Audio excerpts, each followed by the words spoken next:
ఆయుర్వేదం గురించి మీకు తెలుసా? అసలు ఆయుర్వేదం ఎన్ని రకాల జబ్బులు తగ్గిస్తుందో మీకు తెలుసా?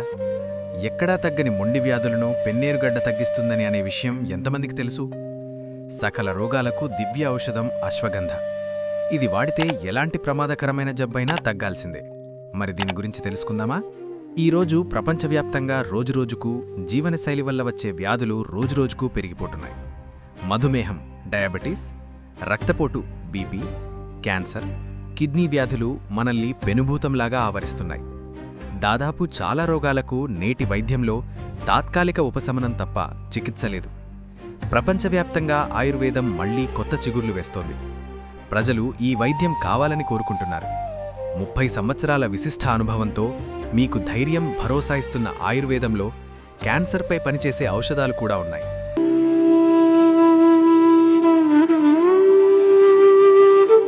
లంగ్ క్యాన్సర్, ఓరల్ క్యాన్సర్ అద్భుతంగా తగ్గుతున్న రికార్డ్సున్నాయి. ఈ మధ్యనే మా వీడియోలు చూసి వైజాగ్లో ఒక అమ్మాయి ఆయుర్వేద చిట్కాలు వాడుకుని లూపస్ లాంటి మందులేని రోగానికి కేవలం చిట్కాలతో బాగుచేసుకుంది అని చెబితే మీరు నమ్ముతారా? కానీ ఇది నిజం.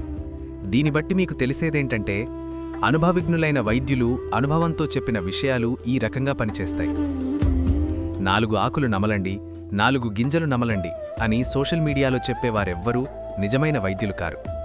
పనికిమాలిన చెత్తంతా బుర్రలో నింపుకోకండి. అనుభవజ్ఞులు చెప్పిన మాటలు నమ్మండి. ఇంకా కీళ్లవాతం జబ్బులైన rheumatoid, arthritis, ankylosing spondylosis, connectivities tissue disorder, మధుమేహం, పక్షవాతం లాంటి రోగాలు అద్భుతంగా తగ్గుతున్న దాఖలాలున్నాయి. మిత్రులారా, ఆరోగ్యాభిలాషులారా, మంచి ఆయుర్వేద వైద్యులు నమ్మి వచ్చి ఫలితాలు పొందండి. ఇప్పుడు గురు ఆయుకేర్ హాస్పిటల్ గుర్రప్ప ట్రస్ట్కి కిందకు వచ్చింది. ప్రజలు ఆయుర్వేదాన్ని మనస్ఫూర్తిగా కోరుకుంటున్నారు. కాబట్టి మేము నిజాలు చెప్తున్నాం. కోవిడ్ సమయంలో మన ప్రధానమంత్రి మోడీ ఆయుర్వేద ఔషధాలు గురించి మన్ కీ బాత్లో పలు సందర్భాలలో ప్రస్తావించారు. అల్లోపతితో పాటు ఆయుర్వేదం కూడా ఈ ఉపద్రవాన్ని అణిచివేయడంలో కలిసి పనిచేసింది. ఇప్పుడు దేశం ఆయుర్వేదం వైపు చూస్తోంది. అన్ని అల్లోపతి ఇన్స్టిట్యూషన్లో కేంద్ర ప్రభుత్వం నిర్ణయంతో ఆయుర్వేదంలో రీసెర్చ్ మొదలైంది. ఇవి జరుగుతున్న పరిణామాలు. ఇక విషయానికొస్తే, పేరులేని రోగాలకు పెన్నేరుగడ్డ మహా ఔషధమని నిన్నమొన్నటిదాకా ఆయుర్వేద విజ్ఞానులు సెలవిచ్చారు. పెన్నేరుగడ్డ అంటే ఆయుర్వేదంలో అశ్వగంధ. ఇది ఆయుర్వేద ఔషధాల్లో రారాజు. ఇవి 2 రకాలుంటాయి. పశ్చిమ కనుమలు, తూర్పు కనుమల్లో దొరికే అశ్వగంధ మరియు మధ్య భారతం అడవుల్లో దొరికే గోరి అశ్వగంధ. అయితే దక్షిణ భారతదేశంలో దొరికే పుష్కలమైన ఆల్కలాయిడ్స్ కలిగి ఉంది.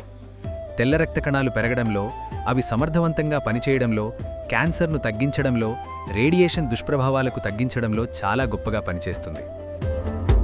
చాలా కంపెనీలు డబ్బులకు కక్కుర్తిపడి ఆకులు, తోకలు, కాండాలు కూడా కలిపి చూర్ణం చేయడం వల్ల మనం ఆశించినంత ఫలితాలు పొందలేకపోతున్నాం.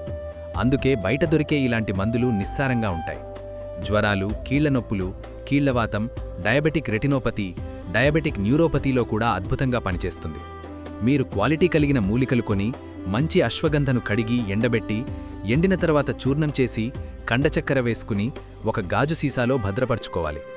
1 టీ స్పూన్ పౌడర్ ఆవు పాలతో కలిపి తీసుకుంటే మీలో ఉత్సాహం రెట్టింపవుతుంది. ఒకవేళ మీకు అనుమానముంటే మీ రిపోర్ట్లో చూసుకోవచ్చు. చాలా ఆయుర్వేద ఔషధాల్లో అశ్వగంధ ఒక మంచి మందు. ఇది ఏ రోగానికైనా బాగా పనిచేస్తుంది. చికిత్సలో రారాజు. ఇటీవల అమెరికాలోని మల్టీనేషనల్ కంపెనీలు అశ్వగంధ నుంచి 100 అద్భుతమైన ప్రొడక్ట్స్ తయారు చేశారు. అవి చాలా ఖరీదుతో కూడుకున్నవి. మానవజాతి మనుగడ కోసం ఆయుర్వేదాన్ని రక్షించుకోవాల్సిన అవసరముంది. అవసరమైతే ఈ జ్ఞానాన్ని అందరికీ పంచిపెట్టాలి. ఇదే మన సనాతన ధర్మం. ఇది ఎంతకాలం వాడినా ప్రమాదముండదు. ఈ వీడియో ఇంతే ఫ్రెండ్స్. దీనిపై మీ అభిప్రాయాలు, సూచనలు మాకు పంపిస్తారని ఆశిస్తున్నాం. మీకు మరిన్ని ఆరోగ్య విషయాలు తెలియాలంటే మా సంజీవిని టీవీ ఛానల్ను సబ్స్క్రైబ్ చేసుకోండి. లైక్ చేసి షేర్ చేయడం మర్చిపోకండి.